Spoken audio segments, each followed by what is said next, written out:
Hola à tous. Oui, hola. Espagnol. Victoire du Real cet après-midi. 3-1. Alors, mon bilan de ce que j'ai vu dans ce match, c'est que le Real a vraiment très bien joué la première mi-temps. Ils ont été dominateurs. Benzema, éternel Benzema, 33 ans. C'est phénomène. C'est un mec, dès qu'il touche le ballon, tu es en sécurité. On va dire qu'il a 95% de réussite pour peut-être 5% de déchets dans ses ballons. Mais c'est un mec, que ce soit en attaque, que ce soit dans la construction du jeu, que ce soit dans la finition du jeu, et de temps en temps en défense, ce mec, c'est une sécurité. 33 balais, 33 ans, c'est comme Lewandowski au Bayern, plus vieillissent, meilleurs ils sont.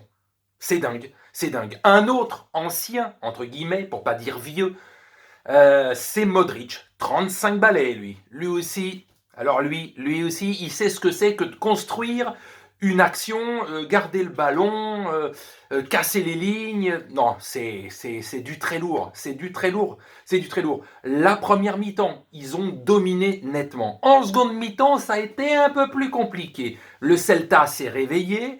Ils ont fait jeu égal, voire même une légère domination du Celta Vigo en seconde mi-temps. Ça a été vraiment un match agréable parce qu'il y a eu, il y a 2-3 mois en arrière, des matchs compliqués pour le Real, jusqu'à il y a encore un mois et demi. Des matchs vraiment compliqués où parfois on s'emmerdait, quoi.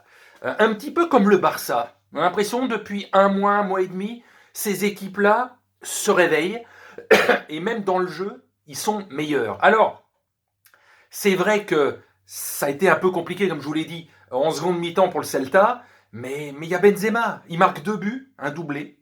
Il offre, dans les arrêts de jeu, le but à Asensio, qui était rentré un quart d'heure auparavant.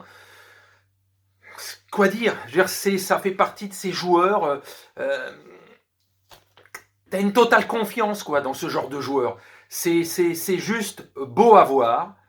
Que le Real profite encore, peut-être pendant 1, 2, 3 saisons où il va rester, avant de peut-être retourner à Lyon pour les 2, 3 dernières saisons de sa carrière, quand il aura peut-être 35, 36 ans pour jouer 2 ou 3 saisons comme le grand frère pour préparer le futur à Lyon. Voilà, donc jolie victoire, parce que c'est pas une grande victoire, parce que je vous dis, pendant une demi-heure en seconde mi-temps, ça a été un peu plus compliqué. Mais l'ensemble du match, c'est quand même bien géré, même si c'est chaud, tu te dis, il y a du répondant. Le Real est toujours présent. Le Real revient donc maintenant à 3 points de l'Atlético qui joue demain. L'Atlético qui a un petit coup de mou.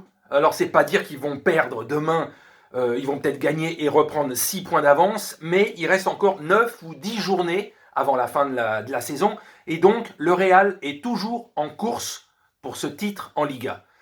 Et donc, là aussi, c'est le travail énorme de Mister Zidane. Mais ça, je vais refaire une petite vidéo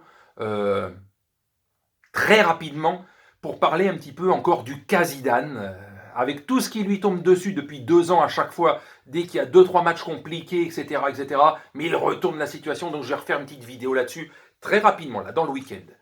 Donc voilà, bravo au Real, en course pour le championnat. Si l'Atlético ne commet pas encore 1 ou 2 boulettes, et c'est pas impossible, eux c'est le contraire, au lieu d'être en face ascendante depuis un mois et demi, comme le Real ou le Barça, lui c'est depuis un mois, c'est un peu moins régulier par rapport pendant 2, 3 mois où ils ultra dominaient la Liga. Donc attention, je vous dis, il reste 9 ou 10 journées avant la fin, il peut se passer encore des trucs. Donc voilà, jolie victoire, bravo le Real, bravo Zizou, mon idole à une époque de ma vie.